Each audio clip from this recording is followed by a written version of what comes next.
जिस लोगों के पास में भी ये बात पहुँचेगी वो अपने आप को बहुत ही खुशनसीब समझेगा। तो हुआ ऐसा कि एक बार सेज भाई अपने कमरे में बैठकर गुरु की प्रार्थनाएं बोल रही थी और इतनी देर के अंदर भगवान खुद स्वयं प्रभु उसके घर पे आए और उसके दरवाजे पर आकर सहजो भाई को आवाज़ लगाई। तो सहजो भाई प्रार्थना पूरी करके उनके पास में जाकर प्रभु को नमस्कार किया और बोला कि आपका बहुत बहुत शुक्रिया प्रभु कि आप हमारे घर पे आए हो। लेकिन सेजो भाई ये कहना ही भूल गई कि आप अंदर आइए। तो भगवान ने खुद बोला कि सेजो आप मुझे अंदर आने के लिए नहीं कहेगी। तो सेजो ने बोला कि प्रभु मैं सोच रही हूँ कि मैं आपको अंदर तो लाऊं, लेकिन मेरी कुटिया के अंदर इतनी जगह ही नहीं है कि मैं आपको कहाँ बिठा पाऊँ।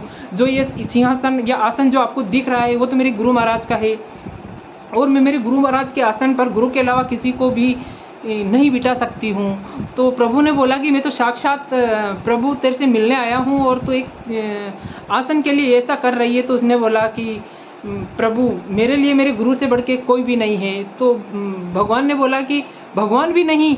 तो सेजो भाई ने बोला कि हे प्रभु आप तो इंसानों को जन्म और मरण के फेर में ही उलझा के रखते हैं और मेरे गुरु महाराज जो हम पर दया करते हैं और हमारे अच्छे बुरे सभी कर्मों का लेखा जोखा अपने पास में रखते हैं और बुरे कर्मों को अपने ध्यान भजन और सिमरन से जलाकर राख कर देते हैं और हमें बिल्कुल पवित्र कर अपने घर पहुंचाने के लिए हमें तैयार करते हैं।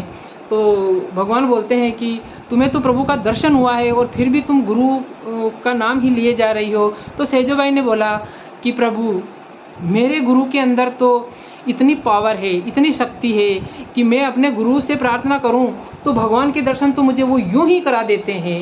मुझे भगवान के दर्शन करने के लिए कोई ज़्यादा मेहनत नहीं करनी पड़ती है, क्योंकि मेरी गुरु के अंदर इतनी आस्था हो गई है कि मैं जैसे ही मालिक से प्रार्थना करके गुरु से अगर आपके दर्शन की मांग करूंगी तो आप जैसे भगवान को तो मेरी झोली में मेरे गुरु महाराज जी ऐसे ही डाल देंगे।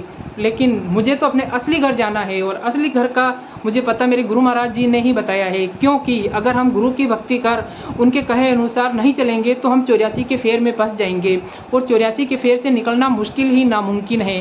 क्योंकि मनुष्य जन्म तो बड़े मुश्किलों से मिल पाता है और इसी मनुष्य जन्म के अंदर अगर हम गुरु से नामदान लेकर उनके पद चिन्हों पर नहीं चलेंगे तो हम ये मनुष्य जन्म हार जाएंगे। तो इस प्रकार मेरा तो गुरु के अंदर ही पूरा विश्वास है।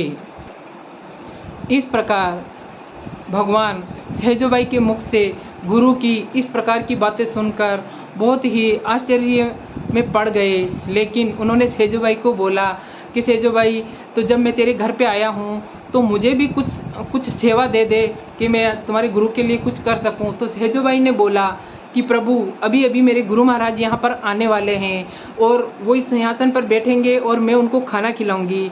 अगर आपकी दिली इच्छा है कि आप कुछ सेवा देना चाहते हैं या कुछ सेवा करना चाहते हैं तो कृपा करके आप ये चंवर पड़े हैं तो जब भी वो खाना खाए तो आप उनके ऊपर चंवर करके उनकी सेवा का लाभ उठा सकते हैं। तो ऐसी थी गुरु भक्ति कि जब जैसे ही गुरु आए और प्रभु खुद जब गुरु महाराज जी खाना खाने बैठे तो प्रभु खुद उनके पास में बैठकर उनके सेवा करने लगे। जब तक गुरु महाराज जी ने खाना खाया और प्रभु ने खुद उनके ऊपर चंवर डुलाए और उनकी सेवा की। तो ये होती है गुरु भक्ति कि गुरु तो देखो सहजो बाई ने मालिक से भी ऊपर गुरु को पहुंचा दिया है और उन्होंने साफ साफ भगवान जी से बोला कि अगर मैं चाहूँ और मेरे गुरु महाराज जी से मैं मांग करूँ तो भगवान जी को खुद मेरी झोली में आके मेरे को दर्शन करवा सकते हैं। तो दोस्तों गुरु महाराज जी को कम नहीं समझिए आप कहीं, क्योंकि कितने ही लोग ऐसे होते हैं कि गुरु का नाम सुनते ही ऐसे कहने लगते हैं कि गुरु से बढ़ के तो भगवान है। भगवान तो बढ़ के हैं लेकिन गुरु से बढ़ के नहीं है, क्योंकि गुरु ही आपको पता है ना कि गुरु गोविंद दो खड़े कांके लागू पाए बलियारी गुरु अपने गोविंद दियो बताए। तो खुद कबीरदास जी ने बोला है कि गुरु और गोविंद दोनों खड़े हों तो हमें गुरु के ही पाँव छूना चाहिए, क्योंकि गुरु ही हमें वहाँ तक पहुँचने का रास्ता बताते हैं। तो इसके अलावा हमारे पास भगवान तक पहुँचने का भी कोई रास्ता नहीं है, इसीलिए गुरु का स्थान विश्व में सबसे ऊपर है।